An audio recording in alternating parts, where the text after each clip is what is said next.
In our pen to paper segment, we're going to give you a practical takeaway or an action step or a challenge to help you write your own lasting marriage story. Today's tip is to mark small celebrations. We've talked a lot about large milestones today, big decisions. Those are rarities. You don't hit 50 very often. You don't take a 25th anniversary very often. Your kids don't graduate very often. But small victories, small things, milestones, small decisions happen all the time. So what are some small decisions we're talking about? I'll start with an example of a small decision. Melissa is someone who does not like conflict. And in her private practice, running your own business, there is conflict. You might have an issue with a vendor. You might have a client who has an outstanding invoice.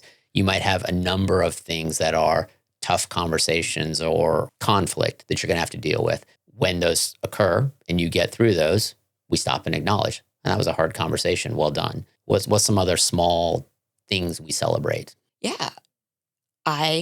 We talked earlier about me being somebody that keeps things close to the chest. Sometimes I have stuff in mind that I want to talk about, and I keep putting it off. I finally do it, and there's that relief, and I say, oh, I've been meaning to talk about that for a while, and you typically respond, well, thanks for sharing, or thanks for bringing it up, and that feels good. I would consider that a small win. That's something that, happens hopefully more frequently than the big milestones. Yeah. Another one that comes to mind is learning a new skill or trying to put a new behavioral change or a new habit you're working on. It might be, hey, I set a goal to work out more. And so you're working out 3 or 4 times a week and acknowledging, hey, this is progress. Or one that comes to mind is I have a few pet peeves. And I remember about a year ago, I traveled up to visit my dad. And while I was gone, one particular pet peeve I had sort of harped on was we have these pantries near our kitchen that you have a habit of not fully closing. You don't latch them. And while I was gone that weekend, you took some effort to train yourself. I'm going to use the word train yourself, new habit. And you got to the point where you were closing. And I think it took me a few days once I got back to realize the closets or the pantries were being closed. But that's an example of you consciously making a nice change to something. We celebrated that. I celebrated that. It took an annoyance that was minor, but it was still an annoyance. So we celebrate the little victory there. Any others come to mind? I've got another little one. We celebrated this morning. So our son-in-law, he had set a goal for himself, and for him, this is a big milestone. For us, it's a little milestone because we weren't really impacted. There's a small moment, but he had set a goal for himself to train and run a half marathon. And he needed some motivation to keep his workouts going and everything. So he trained really hard, and he ran his half marathon this morning. So we went and cheered him on and celebrated that. So in our world, that's a small milestone because it's our son-in-law who's doing something big in his world. And we were just cheering. But the whole point is we went and celebrated that. That was a morning activity to acknowledge something that was great. And that, for him, it's a much bigger milestone, and he'll help use that to launch him on us. But that's, for us, is celebrating your son who's doing something cool. It's a good way to start our morning.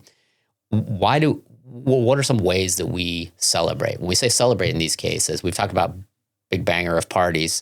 That's not what we're doing here. How do we celebrate this? Well, positive reinforcement. Hey, good job on that. I'm proud of you. I know that was hard for you. Good work. It seems so simple, but it's very impactful. Right. I think that is one of the ways, thoughtful gestures, leaving a note. You're not a big card person, but still, something Valentine's Day, a little tiny card that says, I love you, and very simple gestures. Right. And some people, whatever their, I don't like this term, but you hear it all the time, whatever their love language is, if they like food, you make them a special meal, or if there's a special treat they like from the gas station, if they're a gas station snack sort of person, you pick up their favorite snack. Or if you're like me and walking our lovely dog, who's actually stayed here the entire episode, which I'm shocked by, is not always my favorite task. If I've had a long day, it's maybe not a celebration, but it's those little things that you'll do that might be a way to celebrate somebody's, oh, I know you've had a long day, or I know you had that stressful conversation, or I know you had that work thing coming, or there was something else. Let me take care of this thing. This may be a chore for you more than an enjoyment. The importance of acknowledging small celebrations is they happen way more often than big ones. And if we spend our time and our energy celebrating those, you're going to have a lot more celebrations. And then all those positive benefits of celebrating come into play.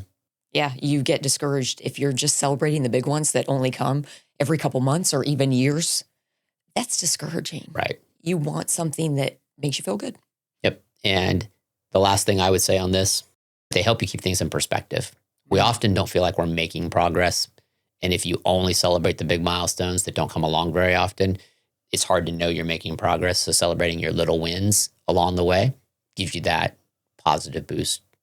So celebrate your small wins. They're important. Yeah. They actually happen way more frequently. Yeah. Celebrate more often. And they really are more important than people think. They're like, oh, but that's just, I'm like, well, that's important. That's validating. It feels good. Acknowledge them. And we put this all into celebrating milestones. Celebrate your small decisions too. Sometimes the small decisions, get them out of the way. Be proud of making those small decisions. We don't necessarily celebrate our decisions like we celebrate our milestones. But if they're hard to make and you just make them and move on, hey, good job. We're moving on. We put that behind us. All right. That's our pen to paper segment. Awesome.